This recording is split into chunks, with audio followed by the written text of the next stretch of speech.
As the winter of late 1760 approached, Frederick was hoping he could secure a peace treaty from at least one of the states which was opposing him.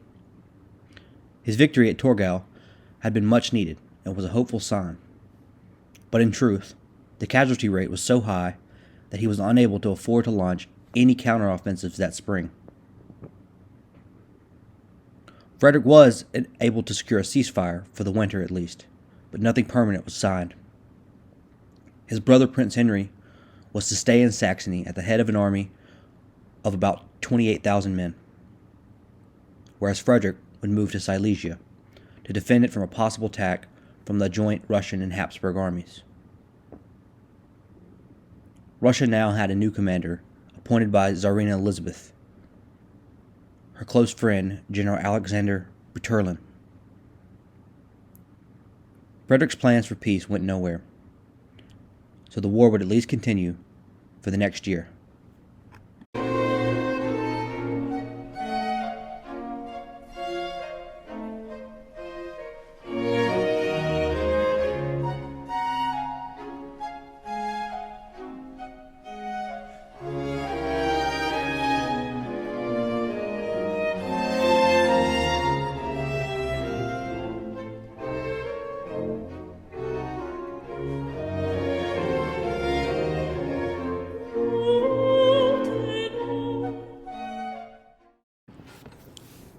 In early July 1761, the two French armies of Prince Soubise and the Duke of Broglie united with the aim of forcing the British army under Ferdinand to cross the river Lippe, and abandon the important town of Lippstadt. Ferdinand took up positions to the south of the river Lippe, while the two French commanders approached him and prepared to attack. The Allied army lay along a series of hills stretching from the Wilhelmshaven to the Holbeck, divided in the middle by the Asch River. The marshy Salzbach Brook lay along the front of the Allied right wing. The French suffered from having in Soubise and Broglie two commanders of equal rank, neither prepared to accept orders from the other. So there was no sense of hierarchy between them. The agreement between them was that Broglie would attack the Allied forces that lay between the Asch and the Lippe rivers, while Soubise moved against Ferdinand's troops on the French left, behind Waterloo, and to envelop the unsecure right wing of the British army. The attack was intended to begin in the early hours of July 16, 1761. Broglie's troops moved forward on the evening of the 15th of July toward Wilhelmshaven.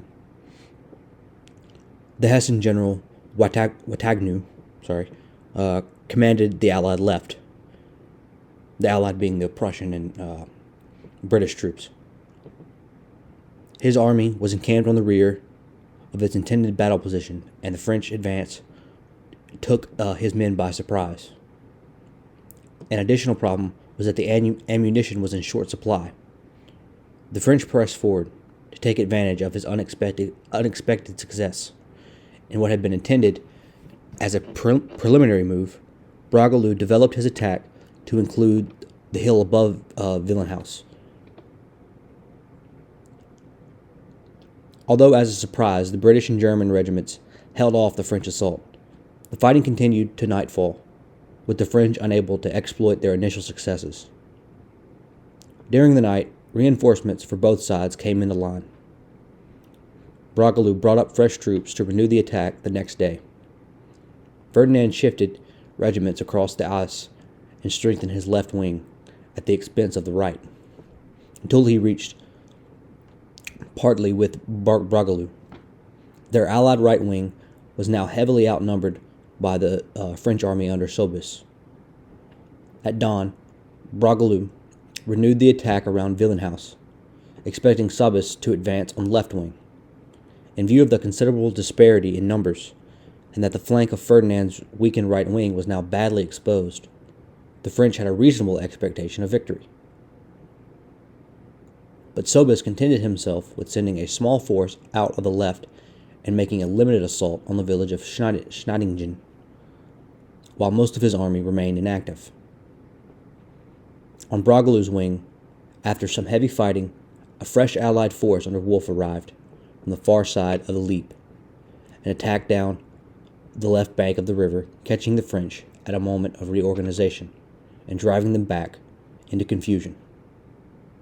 Ferdinand's left wing, with Brigadier Sanford's British Brigade,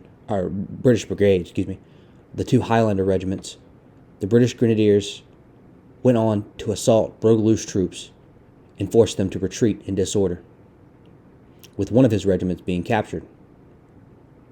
The battle ended around midday, with the French in full retreat.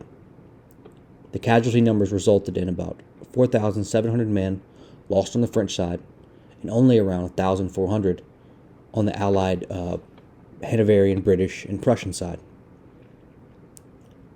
Ferdinand had been able to stage off an assault on the Hanoverian electorate.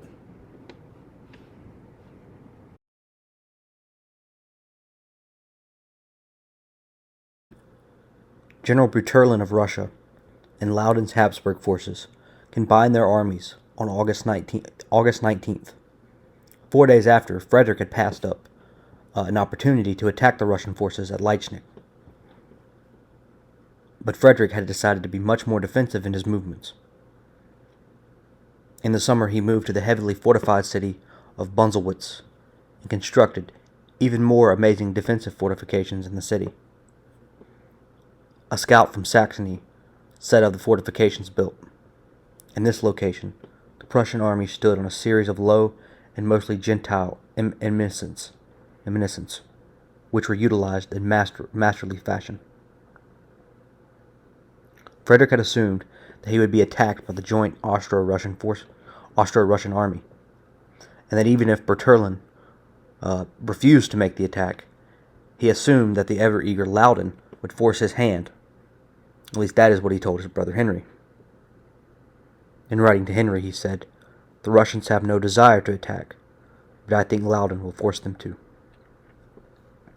Indeed, Loudon had made many efforts to force the Russians to join the Habsburg attack. But soon, after enough haggling and patient waiting, Buterlin had had enough. On September 9th, he moved his troops away from Loudon and marched east across the Oder. In September, Frederick moved his army to Nice, just south, not looking to make any offensive attack on Loudon's army.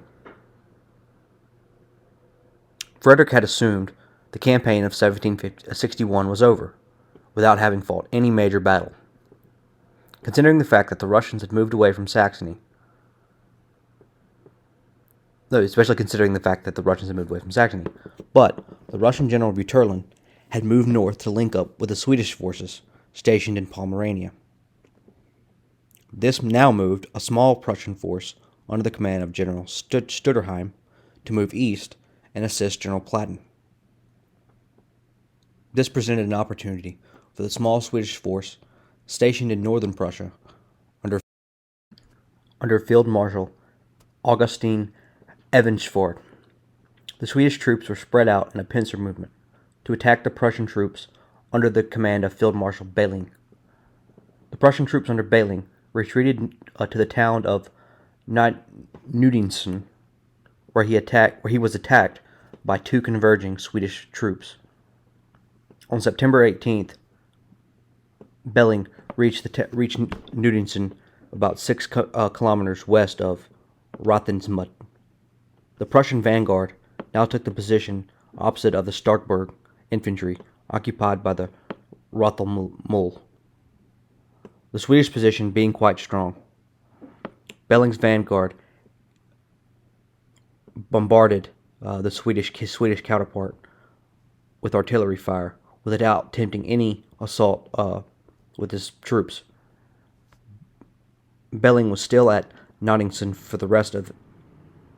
with the rest of his infantry, waiting for the arrival of the 2 grenadier battalions from Passwalk.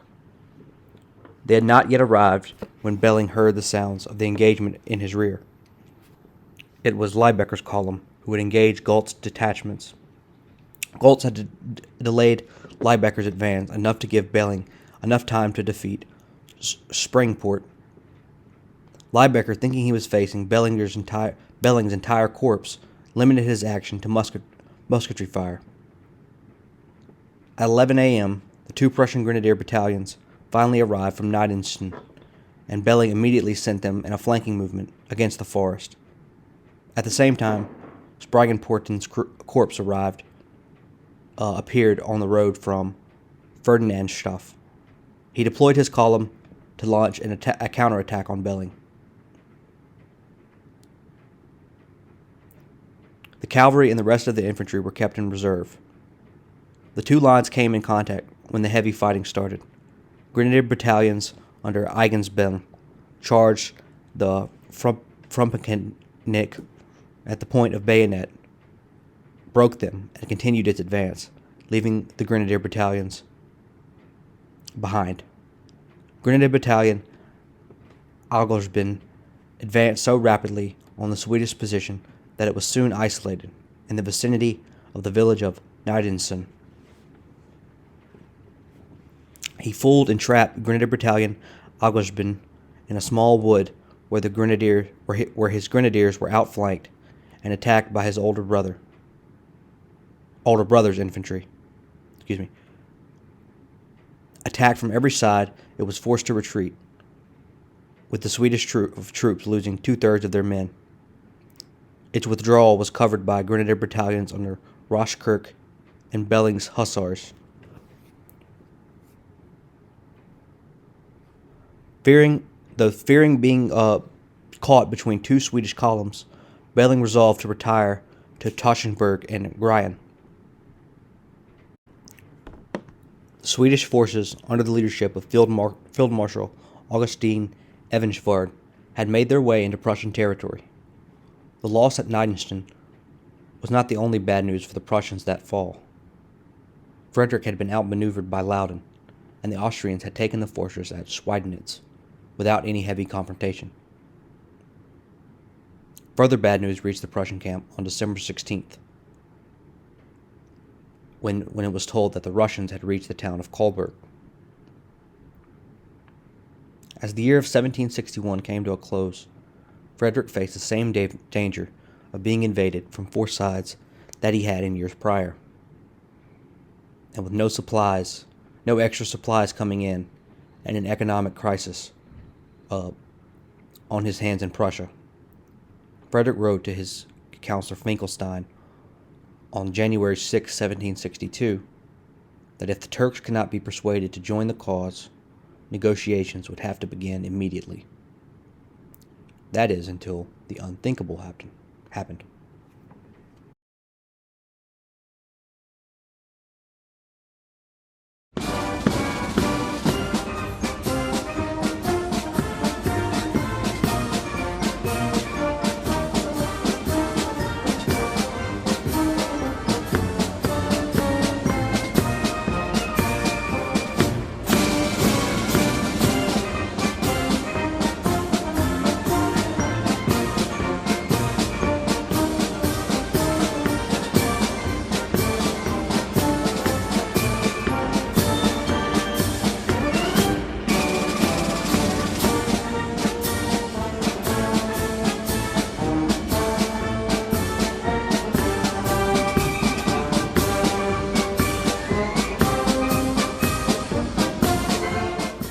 At the Winter Palace in St. Petersburg, Russia, on December 23rd, the Czarina Elizabeth suffered a massive stroke.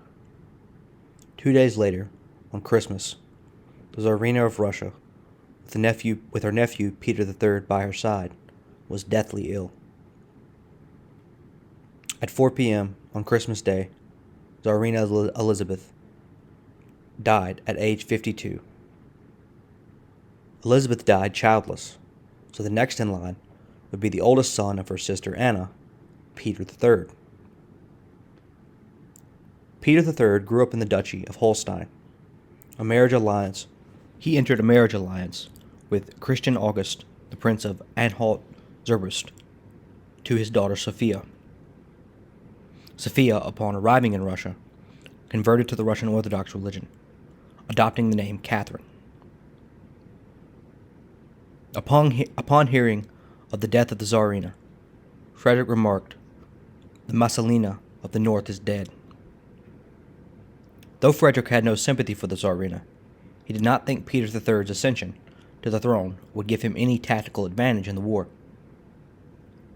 But little did he know, Peter III was a great admirer of Frederick the Great. And of course, this was helped by his wife, Catherine, who was born in the Prussian kingdom,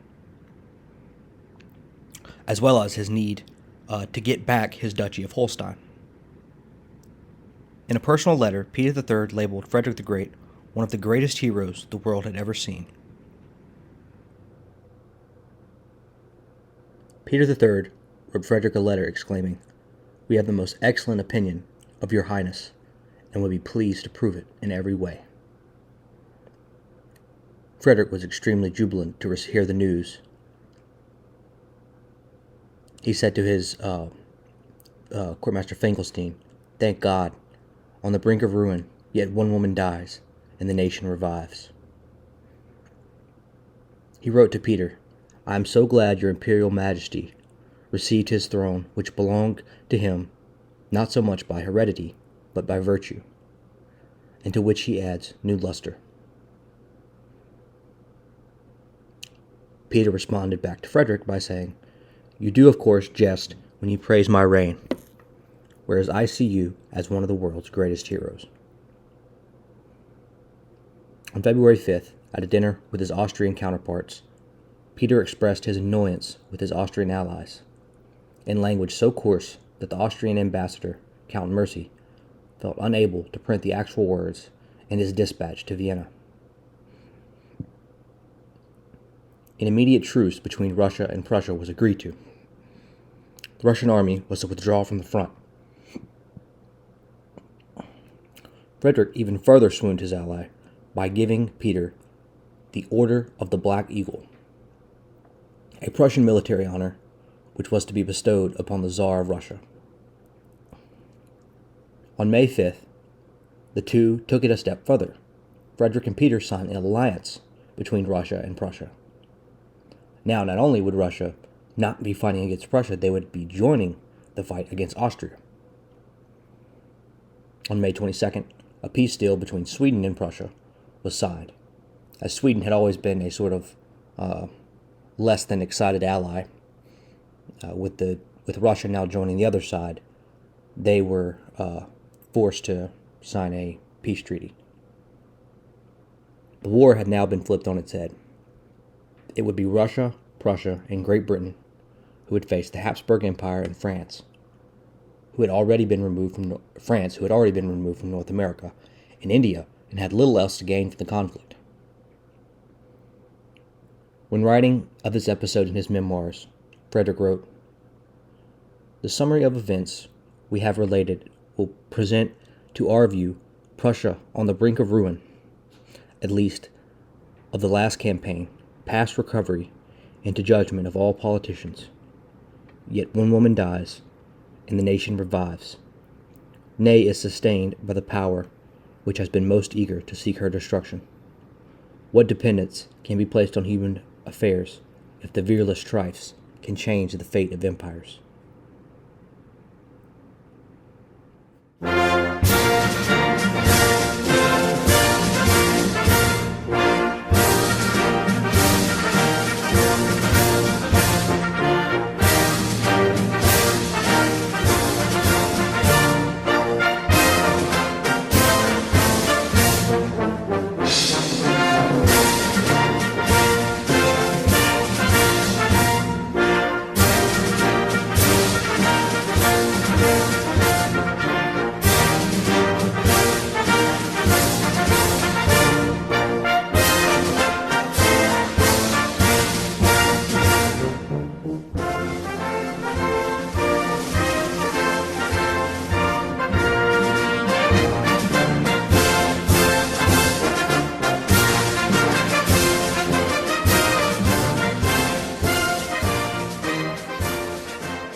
As Austria realized the new state of things, Maria Theresa was forced to withdraw 20,000 troops from Don's army because they were simply unable to pay them.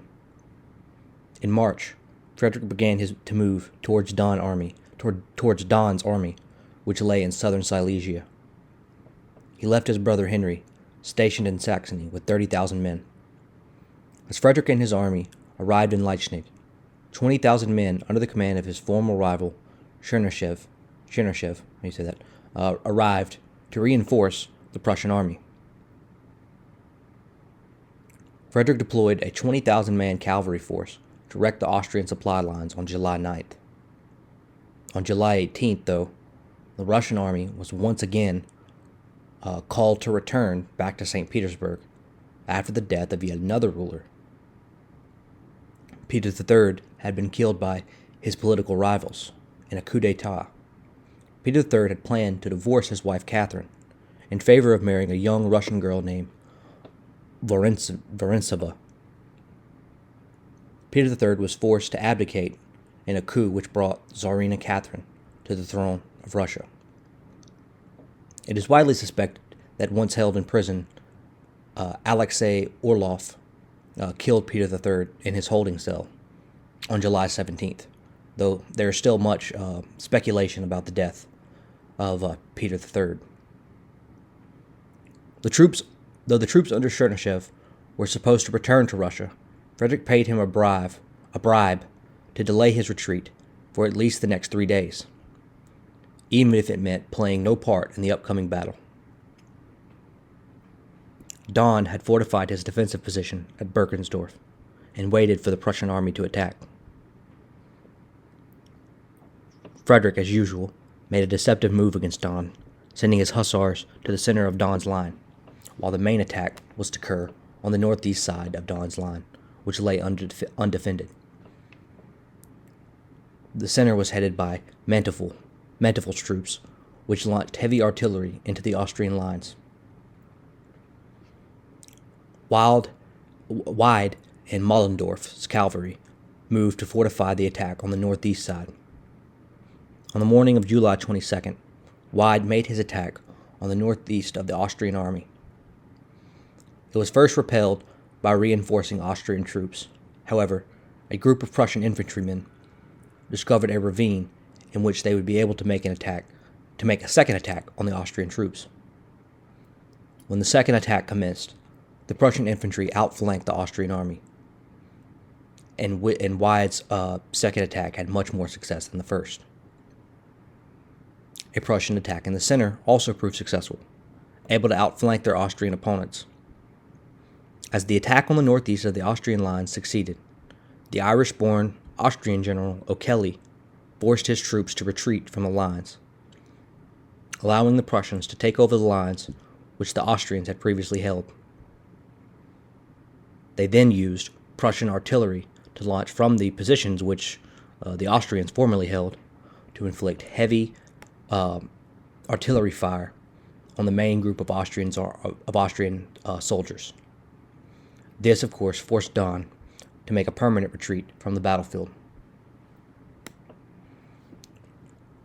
The Austrians had lost a total of 15,000 men, whereas the Prussians only lost about 1,600 men. Frederick had won another great victory at the Battle of Berkensdorf, and it would be his last victory of his military career.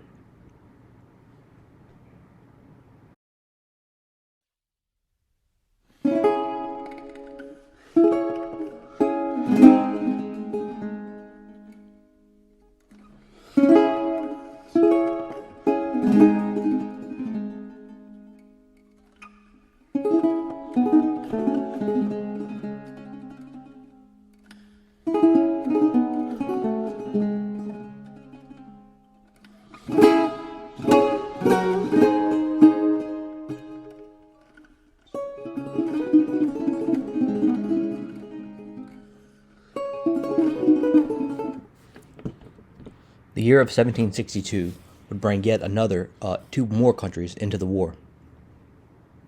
Both Bourbon powers, France and Spain, having France desperately needing an ally, decided to force Portugal to join their family compact, as the Portuguese king, Joseph I, was married to a Bourbon, the Spanish king Charles' sister. Spain and France sent an ultimatum to Lisbon on April 1st, 1762, stating that Portugal had to terminate the Anglo-Portuguese alliance, replacing it with a new alliance with France and Spain, close her ports to British ships, and to interrupt all commerce with Great Britain, both in Europe and within the Portuguese Empire, declare war on Great Britain, accept the occupation of Portuguese ports, including Lisbon and Oporto, by the Spanish army. Thus, Portugal would be both protected and liberated from its British oppressors. Portugal was given 4 days to answer, after which the country would face an invasion by the forces of France and Spain. Both Bourbon powers hoped to benefit by diverting British troops from Germany to Portugal, while Spain hoped to seize Portugal and its empire for good.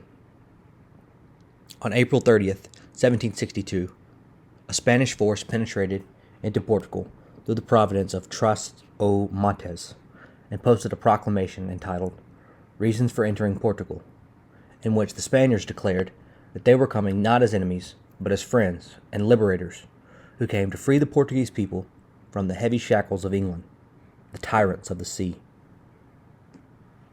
On May 5th, the Marquis of Sarres, leading an army of 22,000 men, started the real invasion.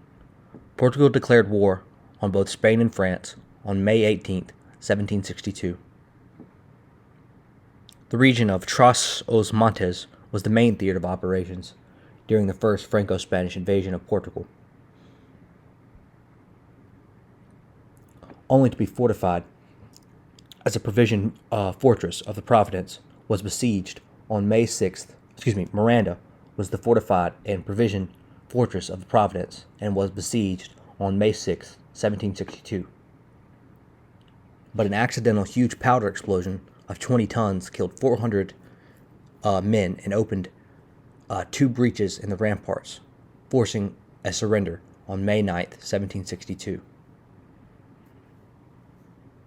This opened 3 major cities, the Brangada, Chaves, and Torre de Moncorvo.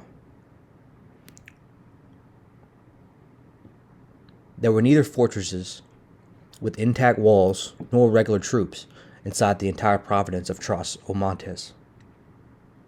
The Spanish general joked about the complete absence of Portuguese soldiers across the province. I cannot discover where these insects are. At first, the relationship between the invaders and the civil population was apparently excellent. The Spaniards paid double for the provisions they acquired. But Madrid had committed a double error. Since the Spaniards believed that a simple show of power would be enough to induce Portugal to submission, they entered the country almost without provisions, which would undermine the entire campaign. They also assumed that the country could provide them with all the necessary food. But when this proved an illusion, the Spanish army imposed forced requisition of provisions to the population.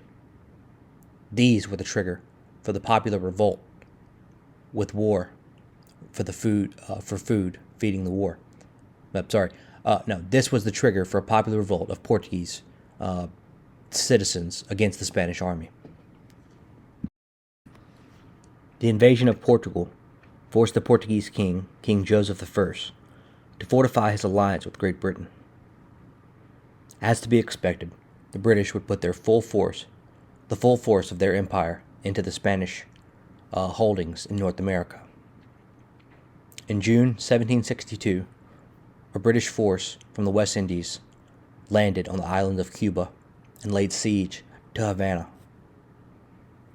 Although they arrived at the height of fever season, and previous expeditions against tropical Spanish fortresses had failed during the War of Jiquinzir, partly due to tropical diseases, the British government was still optimistic of victory. If the troops could catch the Spanish off guard before, this time they had reason to respond. The British commander Albemarle ordered a tunnel to be dug by his sappers to a mine that could be planted under the walls of the city's fortress. Though British troops began to fall ill from disease, they were boosted by the arrival of 4,000 reinforcements from North America. On July 30th, Albemarle ordered the mine to be detonated, and his troops stormed the fortress. Albemarle was able to take the city of Havana quite easily. With Havana now in their hands, the British laid poise to strike at another Spanish colony and the Spanish mainland should the war continue for another year. However, they had many casualties in their military hospitals. They had yet to recover, and for the moment, set about consolidating their hold on the city. During the year of British occupation, commerce in Havana boomed, as the port was open to trade with the British Empire rather than the restricted monopoly with Cadiz that had existed before. The Bourbon invasion of Portugal proved to stall out, despite launching 3 different sides to the invasion. On November 22nd, 1762, 7 days after the beginning of the definitive Spanish retreat from Portugal, and 3 days after the Portuguese incursion into Spain, the commander-in-chief of the Franco-Spanish Army, the Count of Aranda, sent Major General Bucareli, the head of the Anglo-Portuguese army, at Montefiore with a peace proposal.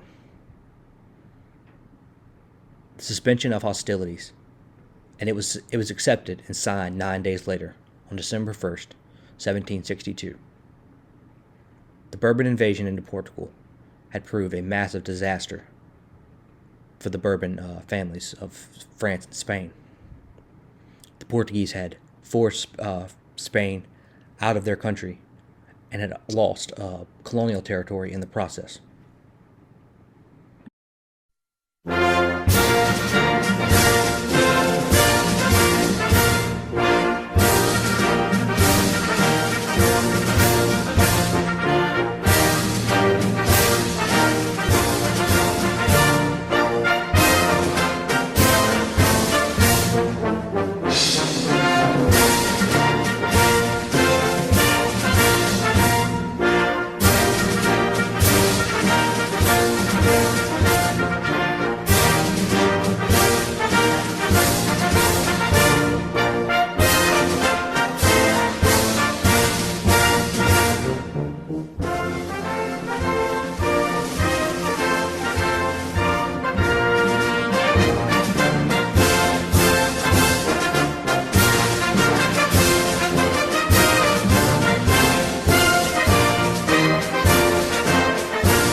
Frederick's brother Henry was also able to push back the Austrians in Saxony. In the summer, Henry was able to take the town of Freiburg. The Russians, who were now under the control of Czarina Catherine II, or Catherine would later be known as Catherine the Great, would not be able to help either side in the conflict. With mounting financial troubles, Russia was out of the war for good. On October 28th, the Austrians under Stolberg launched a daring invasion to force Henry out of the town of Freiburg. At dawn on October 29th, Prince Henry formed his army on the ground to the west of the Lag Heidensdorf, detailing a forcade with reserve to the north.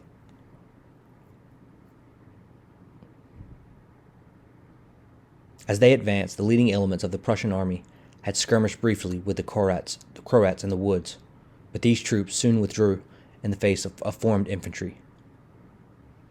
The young Stutterham's attack, a member of the Prussian army, met stiff resistance with the corps of Compitelli, and for a time the attack stalled.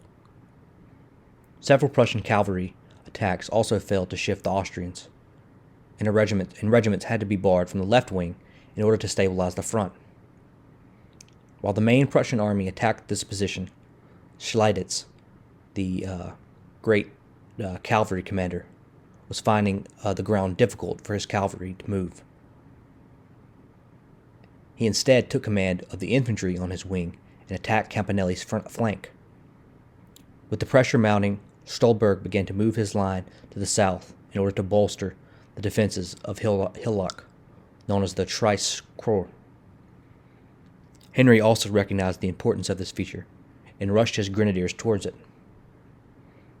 The imperial cavalry of the Austrians charged the Prussians, and although driven off with losses, brought enough time for the Reichsarmy grenadiers to take possession of the hill. And old Stutterheim was never one to stand idly by. He noticed the shifts of the Reichsarmy southwards, and realized that the defenders to his front had been weakened by this move. He ordered his troops to attack without delay, and the Austrian infantry began to crumble. The Prussian Belling Hussars and the Cuirassier regiments charged through the enemy infantry, who broke and were cut down by the victorious Prussians. With his allies in retreat and his flanks wide open, Stolberg ordered a general retreat. The Reichsarmy withdrew their positions and followed by the remainder of Campitelli's troops as predicted. Meyer's corps did not leave their positions to help the rest of the army. Meyer later protested that he had obeyed orders to hold his position to the last drop of blood. In the battle, the Prussians lost only 1,400 men, whereas the Austrians lost 7,000 men. Prince Henry wrote to his brother Frederick with the news of his great victory at Freiburg. Frederick returned to his brother the news of the victory, saying, "Yesterday I was 60. Today I am 18 again," he wrote jubilantly. With another loss at Freiburg, even the hardliners in Vienna now realized Frederick could not be defeated. And with mounting financial troubles, and even the Empress now realized it would be time to negotiate with the King of Prussia. On November 25th at Meissen, Frederick received the news that the Austrians were ready to negotiate.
Formal negotiations between Prussia and Austria began on December 30th, 1762, at the Saxon palace of Hubertsburg. The conclusion of the Treaty of Hubertsburg only reaffirmed the treaties of Breslau and Dresden, which affirmed Prussia's right to have control over the province of Silesia.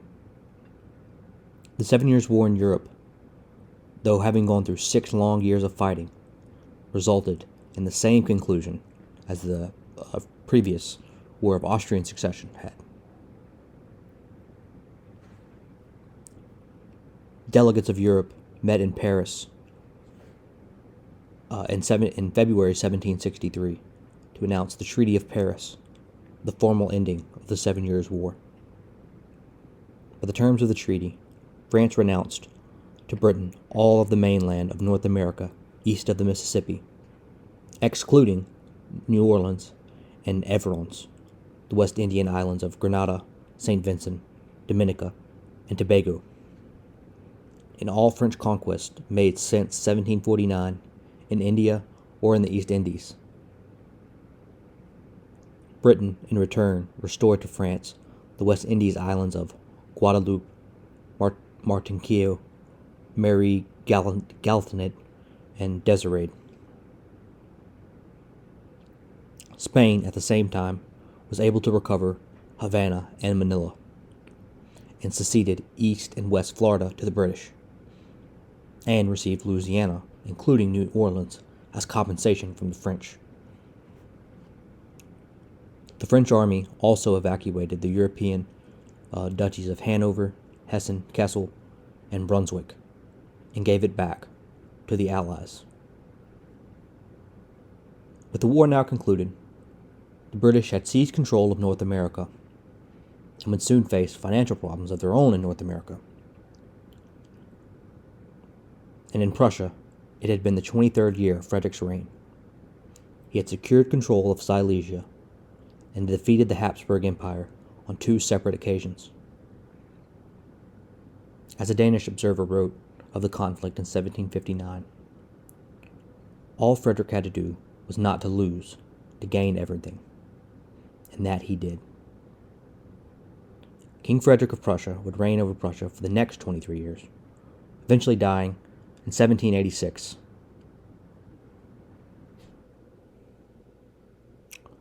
Of course, as we now know, the British hold over North America would be short-lived. A series of damning taxes hoping to repay the debt of the 7 Years' War, sparked a rebellion among a large group of colonists who would defeat the British Army and begin what would be known as the United States of America. This rebellion was, of course, not without allies, as Frederick II of Prussia would give support to the young United States of America, becoming the first foreign ruler to recognize the nation. The nation of Prussia would go on to gain more territory under the House of Hohenzollern. In 1871, German Chancellor Otto von Bismarck united Prussia and the other states of Germany into the German Empire under the Kaiser Wilhelm I and the House of Hohenzollern. Throughout the entirety of the 7 Years' War, it is estimated around 1.4 million people died in the conflict. This war has proven to still have profound effects on world history.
hast gesehen.